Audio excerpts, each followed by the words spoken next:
Today we're out here doing some heavy lifting on F5. Out here on the farm we've got closed canopy forest. And our first step in the habitat management plan is really opening this forest up, let the sun hit the ground, put in our food plots, put in our bedding thickets, and get our road system all built so that we can actually hunt this thing effectively. We can actually drive some wildlife activity out here and get them to do kind of what we want by steering them in the right direction. I know that it's intimidating when you start thinking about getting out and doing clear cuts on your land. If you're thinking that you've got to do that with a chainsaw and your buddies, that is overwhelming for sure, because it would take 12, 15 years of after work hours type labor on a property to get 10% clear cuts out here. So that's what we did. We got 50 acres. We did about 6 acres of clear cutting between food plots, bedding thickets, and road system.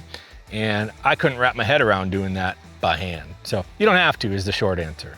So what we decided we wanted to do was we brought in some timber companies and basically just showed them the plan, showed them what we had in mind, and then got bids from these guys. Our project was small enough at 6 acres that there wasn't value. We're not getting a paycheck by having them in here and cutting this timber for us, but they are gonna cover all the labor and just trade us straight up for the lumber. And so while on the front end it's intimidating and you're thinking you might have years of labor, once you look into this a little bit, once you learn that the timber companies actually really need lumber, you'll find out that you can probably get the job done free, or if you've got a big enough job, you might even get paid for it, depending on what the actual tree species are on your property. So if you're gonna bring a timber company in, there are a bunch of lessons that I've learned, because I've done this a few times now. And the first lesson really is you've got to mark out what you want cut really well, because these guys, they're trying to be as efficient as possible. They're running heavy equipment and they are flying. And if you don't mark it well, they're going to get outside the lines and you're not going to get what you want.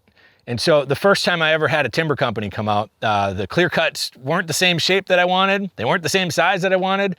And it wasn't their fault. It was my fault. And so this time around, on this 50-acre piece of property that we're working on here, I made sure that I had bright ribbons every 10 or 15 feet, high enough so they could see them when they were in their big equipment. And then it's easy for them to stay within the lines. They don't want to go outside the lines either. They want you to be happy with the job. And so help them do that by marking the timber cuts as best you can. Second, the big lesson I learned is that you've got to project manage these things.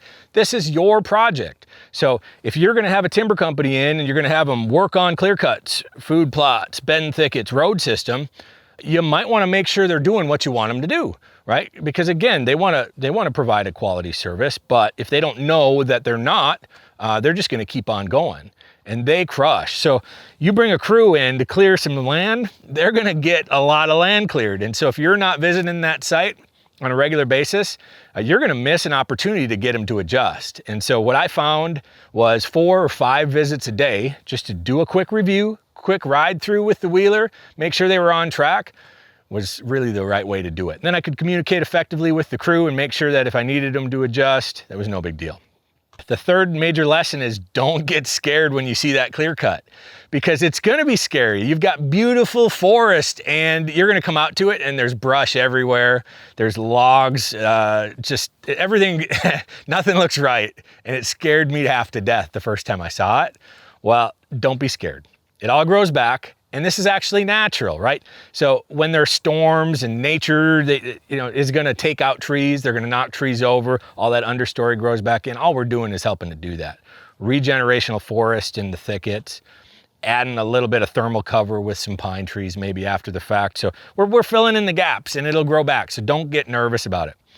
And if you cut them short because you got nervous and you stop them from doing the job you originally had planned, they're not coming back to do another 50 yards here or 50 yards there, because there's no longer an ROI for the second visit. So let them do the job that you had planned on the front end, no matter how nervous you get about it, okay? And you'll be happy camper after it's all said and done. So we got some lessons to live by when you got the timber company coming out to the farm, and we've got some rules for project management and not getting scared, letting them do the job at hand. But all of that comes after you've developed a really good strategy, okay? So you don't know what to cut unless you know what's going on around the borders of your farm. And so for us here, I've got state land, state hunting land on one end of the farm that I border. And so for me, I've got 3,500 acres of closed canopy timber just south of the property. And I've got lots of hunting pressure out there too. And so for us, I'm doing clear cuts on that end of the property that I'm gonna let turn into bedding thickets that are gonna be super, super thick, so that when the pressure kicks up, when the wildlife come running our way, they're gonna feel safe the moment they hit that property line, right? That makes sense. So they're gonna wanna come over to our place, which is great. So I'm gonna take advantage of what's going on outside of our property lines, use that pressure to our advantage to get wildlife to come to the farm. And then we've got a lot of things here for them to want to stick around, okay? So then on the other end of the property, we've got our food plots. We've got 3 different food plots, 3 different food sources, and they're all on the opposite end of the farm is all that pressure. And because of that, they're going to feel totally comfortable. They've got bedding thicket, they've got food plots, we've got water sources right here on the farm. So really we're trying to create a habitat where they don't feel like they need to leave. And we're taking advantage of the pressure that's on the outside of our borders. So if your property's not exactly like mine, which it probably isn't, what you should still be looking at is what's around you, right? If you've got agriculture all the way around you, you got beans and corn, you probably don't want to plant beans and corn in your food plot. You might want to do a super solid thicket in there so that that's where all the deer come to bed, right? Or that's where all the wildlife come to hang out.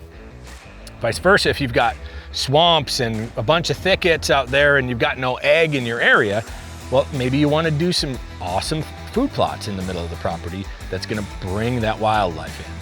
Really what you're thinking about when you're figuring out the strategy is what isn't around you that's going to make your property special, and how are you going to hunt it when it gets here? So making sure you have really good access to. So that's it. When you bring timber company in, it's not going to cost you money. It shouldn't, if you've got a few acres or more for them to cut. And it shouldn't be intimidating because, again, as long as you've got some strategy and you're thinking about hunting strategy on the front end, thinking about what's outside of your borders on the front end, you should make a good plan and execute that plan. You'll have better habitat and better hunting for it.